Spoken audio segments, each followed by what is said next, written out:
Is there anyone in America who prefers the middle seat? I mean, I know there is.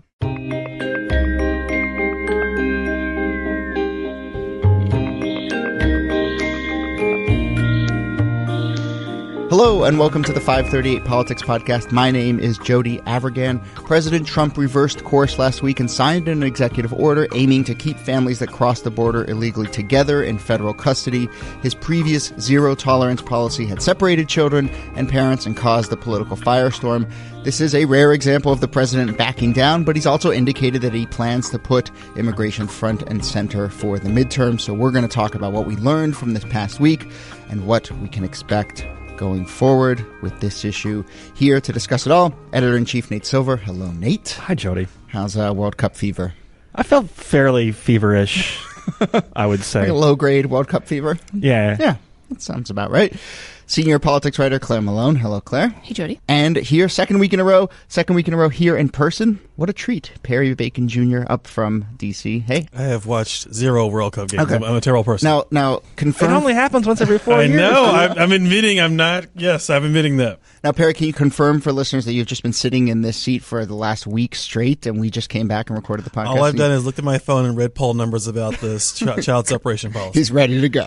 So we're actually going to talk about, in addition to immigration and child separation, we're going to talk about a great piece that Perry wrote today for the site. Amid all the talk of a wave of women candidates this year, Perry looked into why there aren't more Republican women running, and we will try and get some answers. But before we get to any of that, let's do what we try and do every Monday, which is look at the primaries. We have some primaries on the docket. So tomorrow, Colorado, Maryland, New York, Oklahoma, South Carolina, and Utah have races.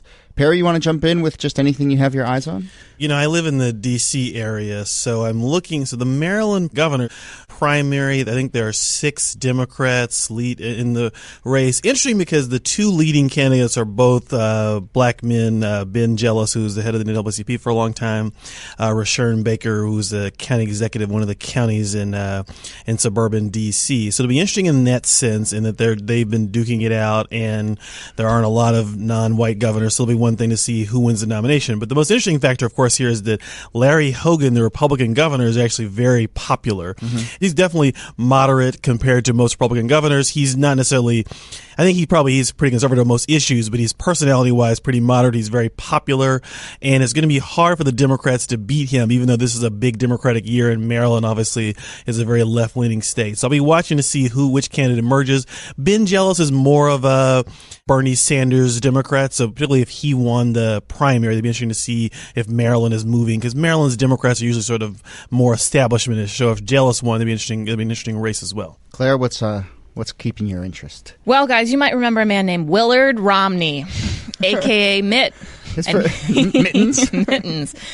He is on the ballot in Utah for the Senate race. He is probably going to win that primary, and he will probably go on to, I don't know, who knows, win the Senate seat. This is Orrin Hatch's Senate seat. Orrin Hatch is retiring. Romney didn't win his party's nominating convention, but that kind of happens to a lot of establishment-y types.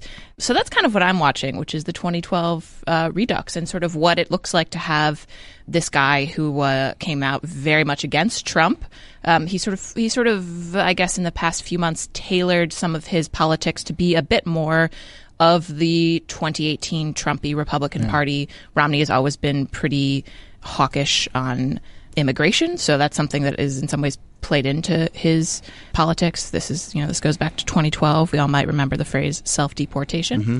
So I think it'll just be interesting to watch his race in the general going forward. So tomorrow night is the first step and all that. And I saw someone helpfully point out on Twitter today that he's running against a Kennedy, if we have our minds on political dynasties, but not a Kennedy from the Kennedys. So there are many. It is a common surname. It is a common last name, but maybe not that common in terms of running for office. But yes. Nate, anything to add on either of those two or any other races you're keeping an eye on? I mean, I do live in New York. That's and true. So there's a competitive Democratic, we don't know if it's competitive or not, right? There's an interesting Democratic primary in my congressional district where Carolyn Maloney, who represents, although I do not live on the east side of the way, the districts are drawn in a weird way, but basically represents the east half of Manhattan, is in a interesting primary against candidate whose name I believe is Suraj Patel, and it's kind of a case where she's quite establishment and he's running to her left and invoking a lot of, techniques where for example, they're buzzing people on Tinder and Grindr and stuff like that and saying, hey, have you considered your vote in the 12th congressional district? So it's a very kind of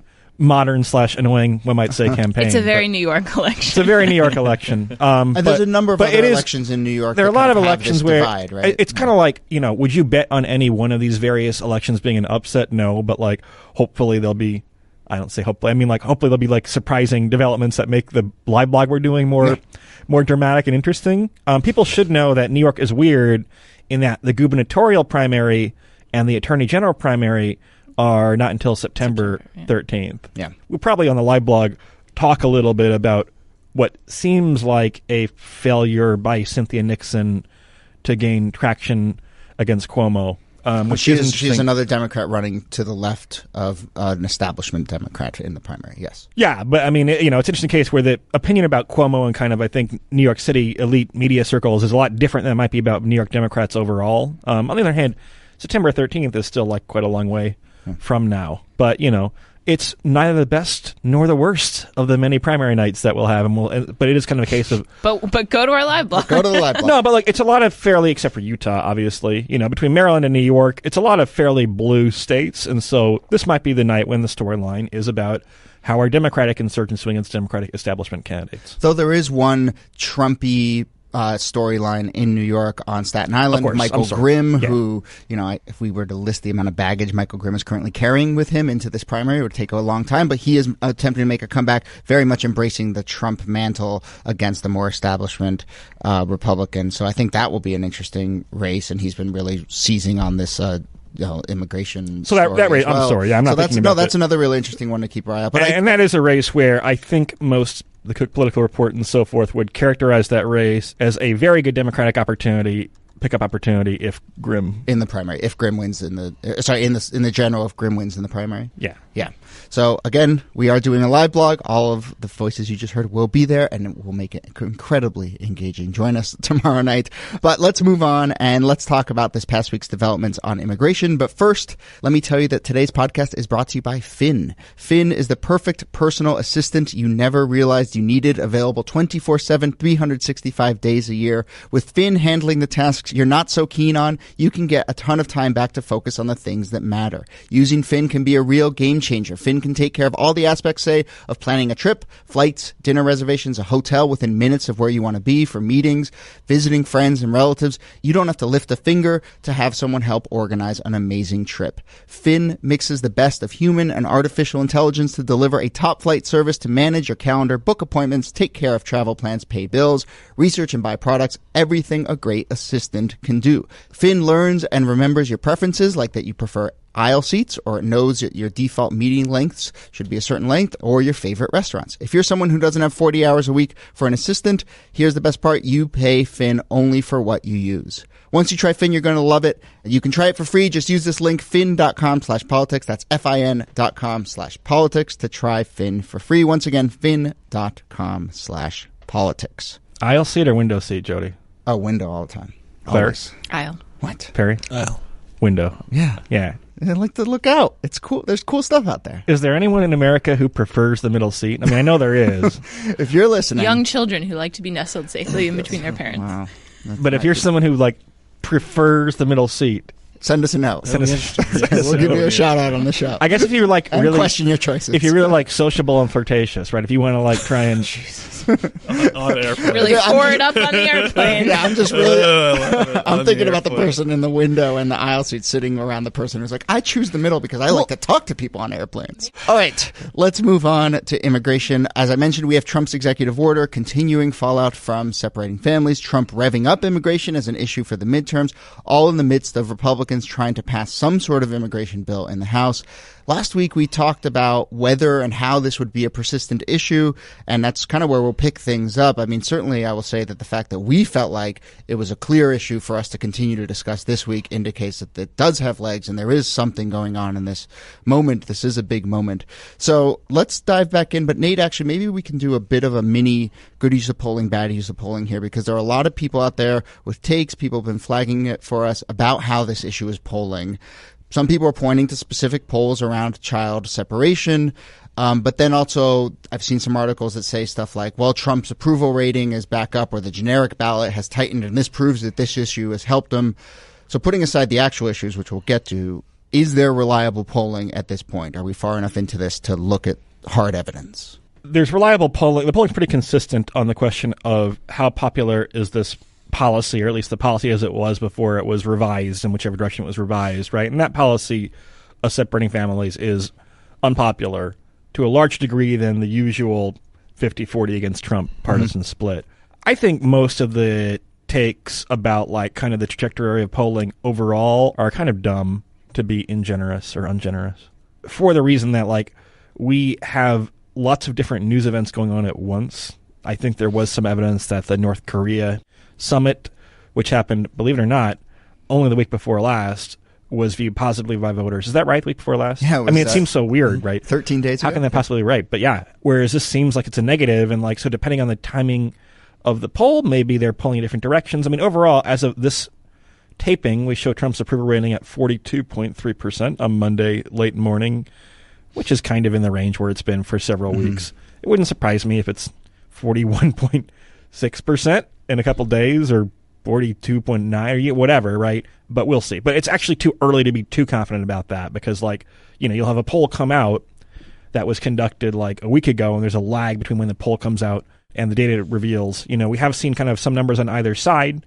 You know, I think CNN had him falling back to 39%, but then you see some polls with 43 or 44, which are comparatively good numbers. You know, Gallup had him at 45 last Monday. We'll see if that holds. But like, basically, I think people should hold their horses a little bit. Perry, in the intro to this, I kind of characterized Trump's decision to make this executive order and back down on this policy as sort of the first time potentially he's done this. I mean, tell me if you agree, but is this really a sort of maybe unprecedented moment of Trump backing down from a policy in this way? Yeah, I think so. I can't think of any sort of offhand that he's reversed himself on completely. Yeah, this way. Yeah. I mean, he has tweaked policies like what started out as a Muslim ban that became a more palatable version of this. I think this is the most whiplashy reversal for sure. In part because, you know, I'm sure Trump got a lot of internal pressure from his White House. We saw there were basically like 3 lines emanating from the executive branch. No one could really figure out what the internal policy was. It feels like Trump backs down more than he says he will, but a lot of times it's like something will be floated in the press and then it won't come to fruition. So how much of that is Trump's doing per se? I mean, you know, to some extent, although I guess the tariff stuff is escalating again, right?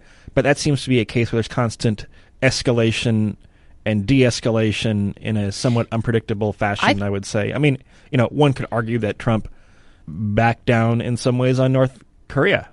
I think he had to back down. And I think this is one of those issues where if not for the tape coming out of these children crying, or like if not for certain photographs being made public, there is part of me that wonders whether or not this would have been another part of an immigration policy that you could have made into sort of a partisan tribal issue, where it would be like Republicans would come around and end up supporting it as an issue and Democrats wouldn't, and it would become a sort of split. I don't know how much difference having the tape and having the pictures actually made to people on this issue, because this has been going on for a little bit, but it took this moment to happen, you know, with these actual factual, this is what it looks like inside, this is what it sounds like inside. I kind of wonder if it wouldn't have just turned into another partisan divide on the issue. I mean, the issue is going to remain for 2 reasons, I guess. One is the sort of optics reason. The news media is there. There was a lot of coverage over the weekend about, like, there's reporters at the border following families, talking to people. So you got that. And then 2, the actual issue is not resolved yet, in the sense that all the families have not been united yet with their children. And it looks like the Trump administration is not sure what to do after this, you know, in the future. Is it going to be indefinite detention of parents with their children, which also will not be overly popular either. And so I think his policy is going to go on because it's not really, the order did not resolve some of the core questions. But even more than as a policy issue, I mean, we talked about this last week, that Trump cares about optics. He cares about how stuff plays on television, who reacts to what he sees on television. So is the unresolved policy nature most significant simply in that it means that there may still be another photo of a kid separated from a parent, another, you know, these images will continue, and that's the thing that gets Trump to move? Parents speaking on TV about how they're not unified with their child yet, or like, I think there's enough public elements. There's a great amount of network interest in this. So I do think it'll continue to be, I'm not sure we'll have the firestorm of like last Monday, but I think this issue will continue. And then I think there'll be some polls showing the administration's proposition is still not very popular. And I think that kind of keeps the issue moving. Yeah. It should cut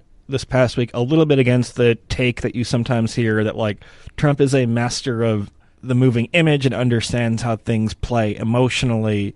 Sometimes he does, and sometimes he's a dumbass. And this is a case where I think like they didn't really have a coherent strategy. I think he was being given advice by people like Stephen Miller that probably is not really rooted in like what's politically smart.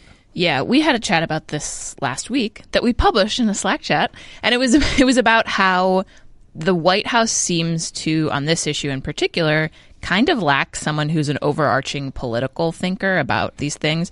Stephen Miller is an ideologue, and this has been his issue ever since he was in Jeff Sessions' office. Jeff Sessions was an immigration ideologue. Yeah. John Kelly is an immigration ideologue. Yeah. There doesn't seem to be anyone in the White House, in the West Wing, who's thinking about, hey, how does this play for, I don't know, say these big elections that are coming up, or say, how does this play, you know, as we position ourselves going forward for an election down the line? And to that point, I mean, it's a little bit Occam's razor, right? Like, okay, you undertake these moves that seem like, at the very least, not the most politically intelligent way to play up the immigration issue. You still see, like, a lot of hot takes from, like, pundits about, oh, this is smart in the end. People don't understand how, you know, they're writing from their desk in DuPont Circle or whatever, right? You know, people understand how immigration plays out in the real America. You know, I mean, there is like a simpler explanation, which is that the people in the White House are extremely conservative, if you want to use that term, or right-wing on immigration, and they are enacting policies because they want those policies, and they don't care that much about how it plays politically, or they delude themselves as people with any political preference often do, that, hey, what I want will secretly be popular, right?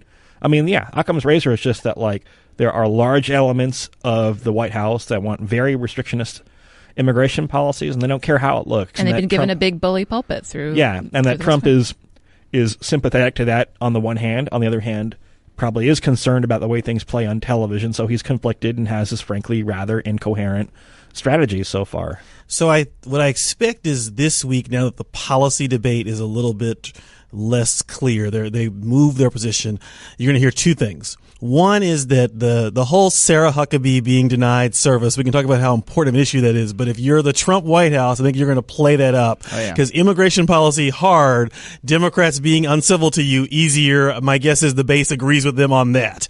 And the second thing I think you're going to hear more of is the Obama whataboutism can occasionally be exhausting, but in this case, I think you got criticism on the left too that says maybe Obama's immigration policies were also too aggressive, and I do think you're going to hear Trump say that more and more, which is that, and I think there's grounds to say that, you know, Obama was not separating children, but some of his policies deport a lot of people and were not necessarily particularly loving either. I mean, the unaccompanied minor crisis, which I think happened 2013, 2014, was bad. You know, like they had an influx of kids at the border, and a lot of people were saying at that point, listen, what are you doing locking up these kids that are, you know, in facilities that I think probably are similar to what's going on right now. You know, this is like government facilities at in border states. Like that's kind of what you're working with. So it's a very typical Trump, I don't know if you want to call it a crisis politically or not, right? But it's a very typical way that these end up, which is there wind up being 3 or 4 different messages which cater different constituencies, and there's also 1 or 2 different distractions. This stupid thing about like the Red Hen or whatever it was called. The Red Hen in Virginia, not the one in D.C. Don't blame other Red Hens. You know, where it just kind of creates fatigue and exhaustion is kind of fought to a draw. I mean, draw, not draw. Sometimes, depending on who's making it. For better or worse, they're kind of skilled at that make a mess out of things strategy, and kind of the momentum tends to peter out. Yeah, but there is also questions about like what's Congress going to do about immigration, and the answer is probably nothing. But right, just to Claire's point about how maybe this past week you didn't see the immediate retreating to, you know, super partisan lanes. I think the more it gets muddled, the more whataboutism there is, the more, you know, I think we will see this start to move towards that sort of existing and very clear partisan divide. So let's talk a little bit about Republicans and how they can use immigration as an issue, because Trump, on the one hand, you know, backing down on this, but on the other hand, still lots of fire and fury about immigration and clearly making it an issue that he feels like is really salient. So are there particular ways, Perry, that the GOP heading into these midterms can talk about immigration, especially coming out of this past week, that will be effective? My sense is, and I think Nate said this last week too, is the more they talk about it in terms of he's going to focus on immigrants bad, the sort of crime factor, the sort of, what does General Kelly say, assimilation. I think that the less it's about sort of immigration policy as such and more about kind of tapping into cultural concerns and changing demographics. I think that's where they're headed. I don't know how they're not going to say that so directly, but I think it's more like cultural change than it is. I think the idea of an infestation sort of gets at what they're talking about, which is do you want more of an appeal to people who may not be excited about Mexicans and Muslims, candidly? Yeah, and that point's crucial, right? And it's not a coincidence that Trump and Republicans don't really want to debate the particulars of immigration policy, because on the particulars, the public tends to be more liberal than you would think on specific issues. But to the extent it can be used as a way to talk about race, Mike Huckabee isn't tweeting out images of a Norwegian biker gang or something, right, and saying these people will invade the Canadian border. I mean, there is very specific invocation of racial themes. And, I would not say that race played a minor role in the last election or any election in the history of America, right? But the more they can make it about race and less about immigration, and people in the press who are covering this issue should be clear what they mean when they say, is immigration a wedge issue or is race a wedge issue? So I think that's an important point, because that's like a good primary strategy for the Republican Party of 2018, right, to play into the race part of immigration. But what's interesting to me is, yes, Americans might be more liberal on something like DACA, but you also look back and you see a lot of people do think that, you can't have an open border, which I think a lot of people misconstrue the Democrats' policy to be, because there has been sort of an odd Trump has such an extreme immigration policy that Democrats have to push back and say, no, listen, we have to do such and such a thing to make, a humanitarian effort. But also, you can't have an open border, right? And so there becomes this odd push and pull where, because the Republican Party's immigration stance is so skewed now, people perceive the Democrats to have a liberal one. And to me, there's sort of like this space for someone to come in and say, okay, listen, there's a moderate's point of view here. And that's sort of we all agree we need to reform the system, basically take it back to 2012 norms. I wonder if that ever happens. But I do think that there's this because the Republican Party's immigration stance has become so extreme, there's now no actual coherent discussion of, okay, a lot of people do think that something needs to be done about immigration. I think people feel like anytime a Republican sticks his neck out, probably it's a he, and tries to do something on immigration, he gets run over. I mean, maybe Marco Rubio being the classic example of this, right? And so I think, is there going to be a lot of, I don't want to phrase it in terms of moral courage, right? That could be part of it, but is there going to be a lot of willingness for someone who wants to be a member in good standing of the kind of modern Republican Party to stick their neck out and say, yeah, let's try and find a compromise on immigration? I mean, I don't know. Or a really. Democrat. Just, one of those moderate Democrats running in the mold of not necessarily a blue dog, but a win back the Obama Trump voter type district. Yeah, I don't think Joe Manchin. I mean, maybe Republican governors. John Kasich is vocal about a lot of things, including immigration policy, for example. But a lot of the people who will speak out about this family separation policy of McCain, for example, are people who are frankly not running for re-election. And that's revealing. Mm-hmm. One of my colleagues wrote a great piece about Doug Jones, and I think he might be someone who finds a centrist position on immigration. I think that's where you can find those people. But there's not a Republican to work with them right now. That colleague happens to be sitting to the right of Perry right now. But Claire, I think your point about this moderate lane for immigration and being there for either Republican or Democrat is totally right. But there's also a lot of as we see Republicans push out to the right on immigration, there's a bit sort of not equal in terms of size, but there is a push towards the left. I mean, there's this abolish ICE sort of move going on right now. People are getting asked about that on the Sunday shows yesterday. So I just wonder if there's kind of, I don't know if this is the right use of Overton window, but if there's this expansion now of this wide range of possible stances on immigration that's happening. I guess. I mean, some of those things I would say are, if I were in the Democratic leadership, I'd try to rein that in. Yeah. Because that is not a thing that is plausible, right? You can push for, listen, we need to reform these policies, blah, blah, blah.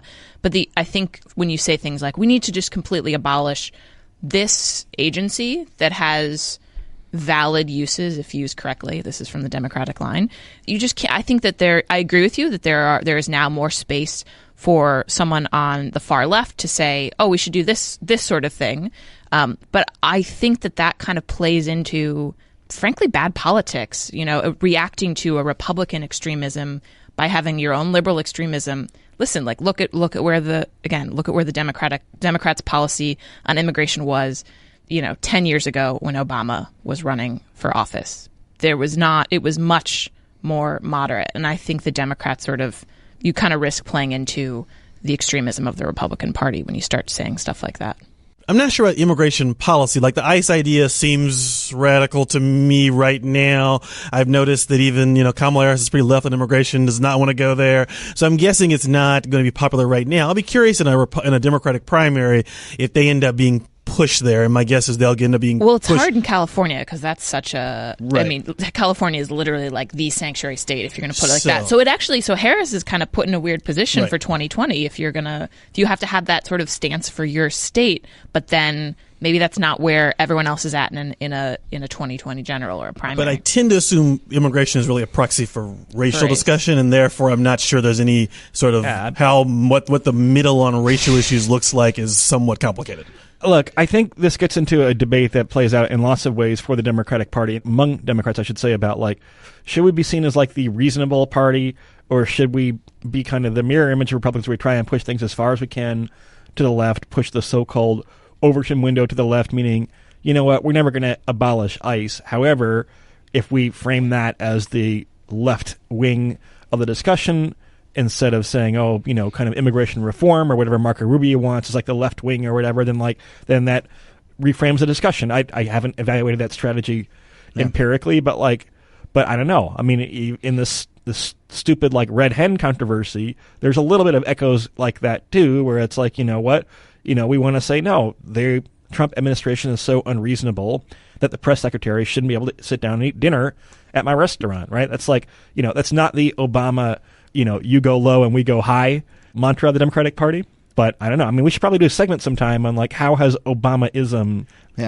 how's it look a year and a half into the Trump administration, understanding that it'll probably look a lot different 3.5 years or whatever else. But the whole notion that Democrats say, hey, I mean, I think some Democrats are tired of being the party that compromises. Okay, let's leave it there and mark that down as future segment. But we should move on, and we're going to talk about Perry's piece about how Republicans are lagging significantly in terms of running women for this fall's elections. We will ask why, but first, let me tell you that this week's podcast is brought to you by WordPress. You've mastered your field, grown your business, and are ready to share your expertise. You know you can deliver. Now you have to tell your audience. Make it easy to stand out, reach new customers, and build your credibility online when you build your website on WordPress.com. You don't need experience with code or design. WordPress provides all the tools you need to get your site up and running. Their customer support team is there to help 24/7, Monday through Friday and the weekends. They have e-commerce site options ranging from a simple and effective buy button to a complete online store. Plans start at just $4 a month and include a custom domain so you can get your site name exactly the way you want it. Nearly 30% of all websites run on WordPress. Build your brand online with the same tools that some of the world's biggest companies and publishers use to power their sites. Use WordPress. Start building your site today. Go to wordpress.com/politics for 15% off a new plan purchase. One more time, that's wordpress.com/politics. This week's podcast is also brought to you by Sunbasket. Sunbasket has been rated the #1 meal kit by leading publications, and it's no wonder why. They offer 18 weekly recipes with options for paleo, gluten-free, Mediterranean, lean and clean, vegan, and more. You know all those diets. They basically come down to the same thing, though, and that's eat healthier. If that is your goal, that's what Sunbasket is here to help you do. Sunbasket makes it easy and convenient to cook healthy, delicious meals at home. No matter how much experience you have in the kitchen, now you get more options than ever. Just go to the Sunbasket app and pick from 18 weekly recipes. These are easy-to-cook dishes like seared albacore tuna steaks with green beans and soft-cooked eggs. Sounds delicious. Sunbasket works with the best farms and suppliers to bring you fresh, organic produce and responsibly raised meats and seafood, and everything is pre-measured, easy to prep, and it will be on your table in about 30 minutes. Go to sunbasket.com/politics today to learn more and get $35 off your first order, $35 off at sunbasket.com/politics. Okay, let's spend the rest of the show talking about the fact that, as we've mentioned a number of times, there are a record-breaking number of women running for Congress and winning primaries this cycle.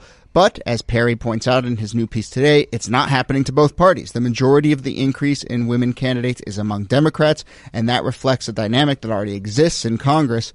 He wants to know why there aren't more Republican women running and winning seats. So we looked into the numbers and history. So Perry, kick us off here. What's the basic lay of the land in terms of women running this year and how Congress is made up right now in terms of a gender breakdown?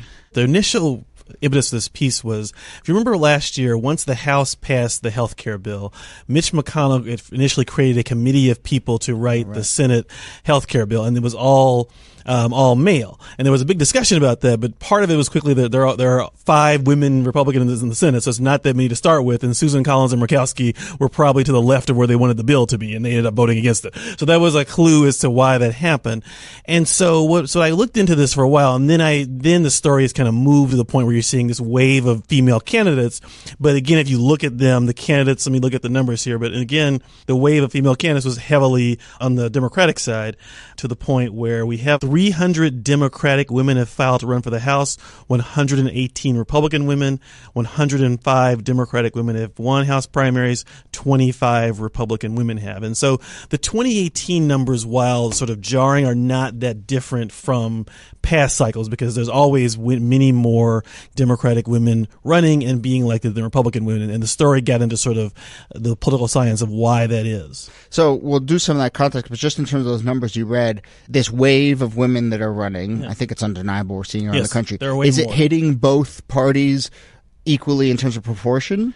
It's a good question. So the growth in the number of women Republicans is the Republican women candidates has gone up too, but no, the proportion is higher on the Democratic side as well. Yeah. So where do you start in terms of answering the basic question? Why are there so many more Democratic women than Republican women? So what we found was, I read a lot of political science, there's a lot of experts on this, and I found sort of 4 primary explanations. The first was kind of what I think of as a pipeline issue, which is that, for example, like state legislators, which is about half the members of Congress served in a state legislature before, and the state legislators are also way more Democratic women than Republican women.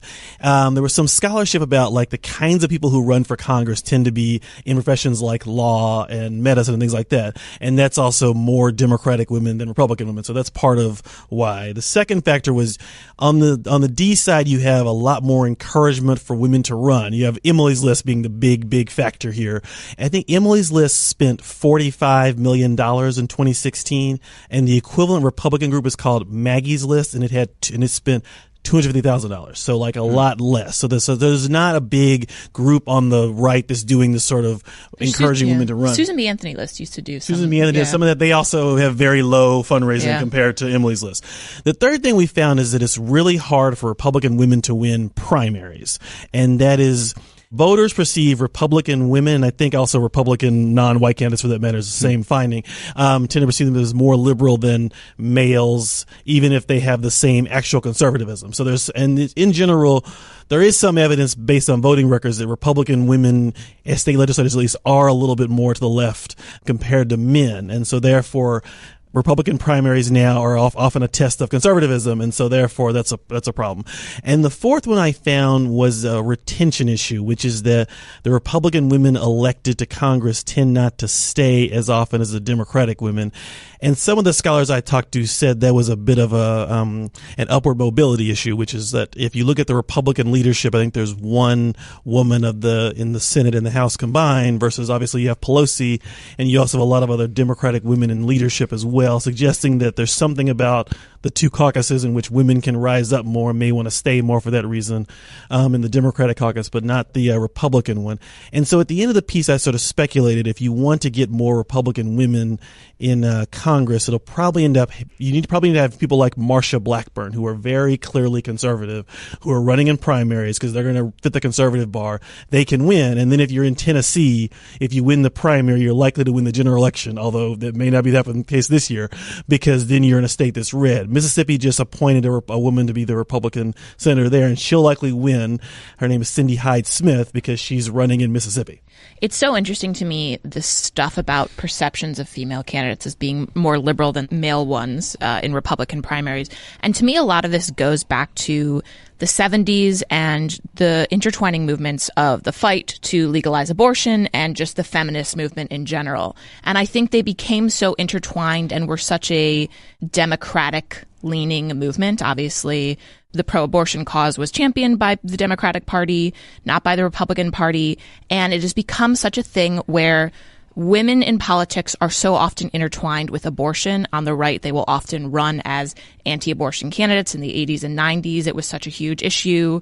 A lot of the structures of, let's say like the Federalist Society or sort of places that were grooming conservative people were focused a lot of their energies around anti-abortion fights.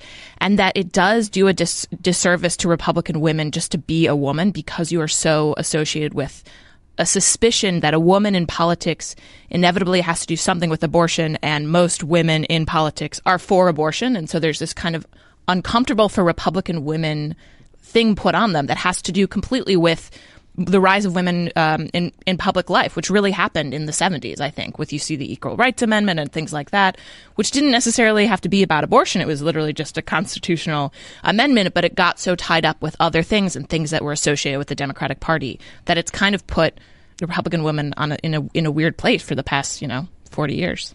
I mean, is it wrong to say that women candidates are more moderate on average?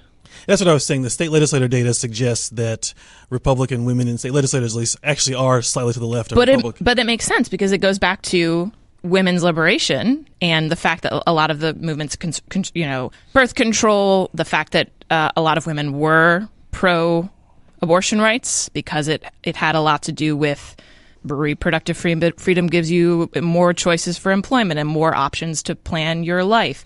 That was just something I think like was built in with a lot of Republican women running for office too. I mean, look at who, I believe which one of the Republican women in the Senate is vaguely pro-choice? I thought Collins was. Yeah. So yeah, Murkowski is a little bit ambiguous, right? Isn't she? Yeah. Or maybe a lot ambiguous. They're both for opposed to defunding Planned Parenthood, for example. Right. So that's a proxy for abortion views. But Murkowski is also more moderate on lots of different Yes. things. I mean, I don't know. One could argue that, like, as Republicans have moved away from like a family values. Remember we used to use that term family values a lot? Maybe not on this, probably Not on predates this podcast, right? That was long gone by the time this podcast started. in the Bush era version of this podcast. But to that point, on the policy front, I mean, obviously abortion is a huge flashpoint, but in general, Democratic policies tend to align with issues that women prioritize more. So, are we overthinking this? Is it not just a sort of natural alignment? Wait, what are the issues women prioritize more? Family, family leave, education. These are all things that have tended to. I guess what I'm trying to get at is like, and if you want to push back, I knew why she pushed. That was funny. But anyway, no, I mean you could push back, but I mean I think a lot of our listeners. I mean, I also think a lot of women prioritize the same things that men do, like the economy. And Sure. That's important too, and I think tied up within that subgroup of the economy might be like equal pay and stuff. But it's also women voters. Again, aren't a special interest group necessarily. They're just voters. If the tenor of the debate, not the debate, but like the tenor of Republican politics tends more toward certain emotional responses, particularly toward anger, one could argue that like it's harder for women politicians to show anger without being called lots of nasty names, for example, and that makes it harder for the women for the roles that women are forced to play when they're politicians than the kind of compassionate conservative era. It was what I was trying to get at, I guess. Let me ask one question, something that jumped out in your piece, Perry, about the Democrats, as you said, have made very concerted efforts to get women to run. I'm curious why Republicans maybe haven't done that. Is it just like less in the conservative DNA to pick a demographic group and say we're going to prioritize you? The strategists I talked to who are Republicans, they kept making this point to me, is like, both men and women, we don't do identity politics. That's a big part of our party. So, and in some ways I found that if I did a story about why are there not more non-white Republicans, I think I'd find similar that it's not that they're opposed to non-white or female candidates, but it's more that they would not necessarily think their instinct is not necessarily to set up a group to address some kind of what we might call a marginalized group and set up some kind of structure for that. It just hasn't been. And the research shows that even among donors, which is sort of like outside of sort of the party apparatus, like female donors on the Democratic side are more likely to give money to a Democratic woman candidate versus Republican female donors do not make any kind of preference. So I think it goes to this view of like, how do you think about this? I hate this phrase, identity politics, in some ways, but it goes to that phrase of how you see what your party should look like. And there's a new group called Winning for Women. So there are some groups on the Republican side that are trying to address this, but they have not ever got, at this point, Emily's List has existed for almost 30 years. Barack Obama spoke there. So did Hillary Clinton. It's a power in the Democratic Party. It's a huge real, power. yeah, exactly. It's a real power. And to start from sort of ground zero is going to be hard for the Republicans to do that. Yeah, it's hard in the Republican Party because also some of the demographics of their voters, like older and male. There are these weird. I mean, sometimes you just vote for the person who you feel like represents you as a person, who you relate to. I mean, I talk a lot about how politics, or we all talk about how politics isn't actually about policy. It's about like who you're right, kind of like totally attracted to and sort of feel, I'm picking up what they're putting down. And I think for the Republican Party and their demographics, which are less diverse than the Democratic Party, and I think that includes gender as you sort of, get up there, it kind of goes back to these really basic societal roles, which I don't think are too basic to mention, which is men have existed as the voice in civic life and public life for so much longer in society, and women were supposed to be the voice at home. And you see this even in these, these silly little jokes that male politicians will make about their wives. They'll always kind of do these, this is the thing that kind of humanizes me, and my wife says this about me at home, right? Where a woman can be a power at home, but a woman can't be a power in public life. And there is something a little bit like, like a sheep wearing biker shorts when a woman kind of like comes out and does that and is sort of a force in public life. So I do think a lot of this just comes back to perhaps a certain demographic, i.e. the Republican Party, being a little bit more like, I don't know, like she seems fine, but like, more traditional. But I'd rather vote for the guy who like, hey, I kind of went to high school with guys like that, or whatever it is. And you end up giving more money to them and having a more of a connection to them. And I do think that has a lot to do with, frankly, just the demographics of that party. So then to your point about voters wanting to sort of just feel a connection to someone who they're voting for, if Republicans want to turn this trend around, are they, I know it's a chicken and egg thing, but are they better off sort of putting women into office so that women have someone to vote for, if that's what you're saying, or are they better off trying to attract women voters? Both. There are a lot of women. But I guess it's, Perry, did you think about this? Where do you start this cycle? And if the GOP even wants to prioritize turning this cycle around? And I think there is something to okay, so let me say this in two ways.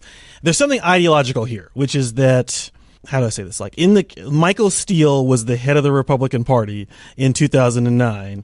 And he's a black Republican, of course. And now he's at CPAC was basically dissed on stage. So I think there is something ideological to where it's going to be hard to imagine the Republican Party doing well or having a lot of female leaders the way it's currently constructed, where sort of being sort of loud and proud for Planned Parenthood defunding is like such a big priority. That may be a limiting factor. My guess is a slightly more liberal Republican Party would have more female leadership. But let's assume that's not going to happen, because I don't think parties change ideologically very much. So, and I think it's going to become more conservative.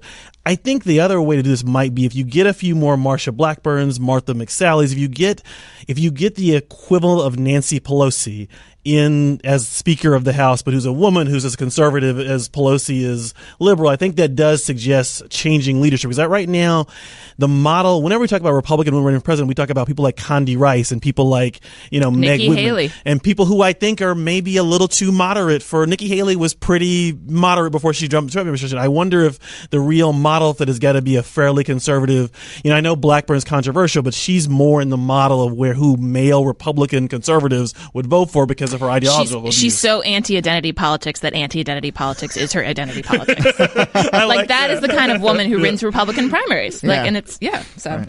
What about Sarah Palin? That's what I should have mentioned her in the story. Yes, I feel like Sarah Palin is one of the more underappreciated figures in American political history as far as her historical importance. And now she does some great SpawnCon on Instagram. Is that what she does? Uh-huh. SpawnCon? Sponsored content? Sponsored content. They shortened it. One could argue that without Sarah Palin, there would be no Donald Trump. I think that's a very reasonable argument, and I agree. As a huge inflection point, Sarah Palin. Yeah. Let me ask you, Nate, as we start to wrap here. I mean, we talk a lot about demographic divides on this show. How big is the gender gap, and how much will that be a defining divide going forward in our politics? So it was on the high end of the historical range in 2016. It wasn't an outlier, but it was toward the high end.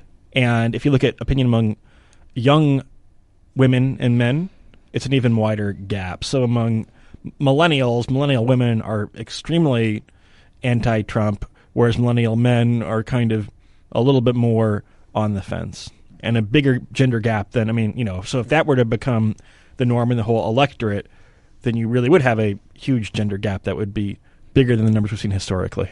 What jumped out at me is that the election of 2016, I wasn't sure. I have been surprised by how many Democratic women decided to run this year, because the one view of the election could have been, whoa, Hillary ran, things did not go well, maybe the electorate in the country is not looking for more female candidates, and maybe if I wanted to run, I should wait until the waters are clear.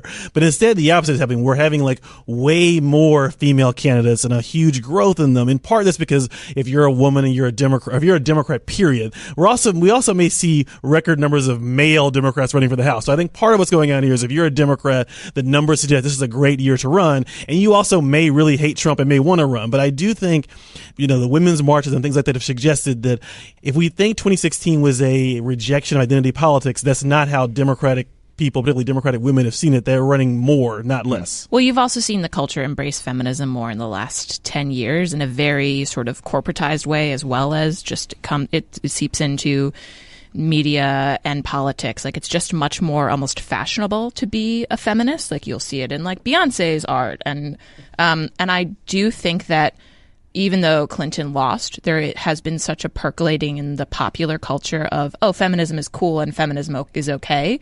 And the Democratic Party was already well situated to benefit from that wave of change in the popular culture in the last 10 years. And a lot of this comes to you'll see its effects in the way we talk about rape, Bill Cosby and sort of the Me Too movement. All of that comes from the cultural ground being softened by all of these, all of these different movements that have sort of swirled together, and we find ourselves in this moment where we might see a lot more female office holders. Let me ask you a question, Claire. Do you think that Democratic voters for 2020 will think, hey, Hillary just lost? How do we assess that in terms of female candidates? I think it's going to come to be a discussion, because I think while Hillary Clinton was particularly problematic, you can also see the top female candidates, you can see the arguments that people will make against them, where it's Gillibrand was too cutthroat in the Me Too movement, and you've already seen some stories about older male donors being spooked by her. Or, I don't know, Kamala Harris is a black woman who, Michelle Obama was a black woman in public life who was treated a certain way. Yeah. Treated a certain way. There's lots of things that, or Elizabeth Warren has an annoying voice, or she's a whatever. She pretended to be a Native American. There are lots of ways that you can see people kind of figuring out what attacks might be used against women, and I just think that's a thing we're always going to do. It doesn't necessarily preclude the fact that there are so many viable women candidates in the primary for 2020 is really notable. Yeah. But it's also hey, I have a 1987 brain. Maybe it's the ingrained sexism that makes me think, well, what are people going to think of to attack those women candidates? I don't know, but I also don't think it's crazy to think that those will, people will have particular lines of attack against them. No, for sure. I mean, I think, I kind of vaguely recall, maybe I'm wrong, I vaguely recall in 2008, there were sometimes fairly explicit debates about what it would be like to nominate a black guy as our presidential nominee. I mean, And that was seen as the bigger deal, frankly, than nominating a woman. I don't expect the arguments to be that explicit this time around. And you're right. It does manifest itself in terms of implicit sexism and racism. Yeah. I mean, this is to all the male listeners who email me about my voice. Yeah. Is that really common? Yeah. Oh, I didn't know that. I'm asking because I didn't know. I do also... Oh, that's terrible. I do also wonder if the presidency is different. Yeah. It seems plausible to me that it's a disadvantage to be a woman running for president in a way that's not a woman running for the House of Representatives. Yeah, Just midterms because are people different have, from... Do we not because of the midterms, but because of the job people itself. have a lot of ideolatry and Can a woman handle the pressure, the sorts of life and death decisions, or will they be too soft to make things like that? Do you mean that, Nate? Like the kind of... And the fact that we've never had a woman president, and people, and that probably, I think, affects the way voters... I mean, a lot of voters think of the president as the closest thing to a king or a god of some kind. A lot of right? presidents think of that way as well. I'd say all of them. So final question along those lines, and maybe this will launch a big conversation, or we can continue this afterwards. But will the first U.S. female president be a Republican or a Democrat? Oh, come on, dude. Democrat. You think that's not? That's not. That's not up for debate. Yeah. I mean, it's up for debate in the way in the way. Skip Okay, does everyone agree? Was this not as provocative of a question as I thought? I don't. I think it'll probably be a Democrat. There are more Democratic women who are governors or senators, so that's the obvious answer to that question. But I'm not sure. Look, I'm curious what Nate says, but in '96, I think Colin Powell could have been president if he'd ran. Do you know who I think? And so if there's one person who's really good, I think that's different. First of all, the next president. Let me be very, very careful about this. Right. The next president who is not Donald Trump will probably be a Democrat. Right, that's right. Either because the Democrat wins in 4 years or 8 years. You're thinking about this very strategically, and I would expect no less. Can I put in a candidate for a first president being a Republican? Nikki Haley. Yeah, that's what I meant. Is that kind of person? People are really I feel like there's been a real right wing, a little bit underground movement to be Nikki Haley is a badass and blah blah blah. Because she has had so many kind of viral is the wrong word for it, but moments in the UN that have been kind of here's our steely woman at the chair, and it's certainly, I think, for the never Trumpers who now have to be a little Trumpy. But do Republicans go from Trump in a through line to Nikki Haley? I mean, it feels to me in a couple cycles, yeah. But a couple cycles could mean 2028 or 32 or something, and Nikki Haley could be a viable candidate then, right? But I think it's going to take a lot of time for Republicans to... They got to work the lactic acid out of to undo Trump. And maybe, who knows, if he wins re-election and then Mike Pence runs in 6.5 years, right? I mean, who knows, right? Maybe it's perfectly successful for them. But I don't think that we're going to go... there are lots of things that could play out. I don't think we're going to go back from it being Donald Trump's party to Nikki Haley's party without them losing on Trumpism. And if they lose on Trumpism, that means that the timeline for Nikki Haley winning is fairly far out and involves Democrats having a president or two, and there's a chance that one of them's a woman. Okay, well thought out, Nate. Okay, listeners, tell us what you think about that. But we are going to wrap up here, so thank you, Nate Silver. Thank you. Thank you, Claire Malone. Thanks. Thanks, Perry Bacon Thanks, Jr. Jody. My name is Jody Avergan. Galen Druk is our producer. Tony Chow is in the control room. Shout out to our visitor, Mark Brannigan, and the Jimmy V Foundation. Thank you for visiting. You can get in touch by emailing us, podcasts at 538.com. You can also, of course, tweet at us with any questions or comments about the show. If you're a fan of the show, leave us a rating or review in the Apple Podcast Store. Thanks again for listening, and we'll see you soon.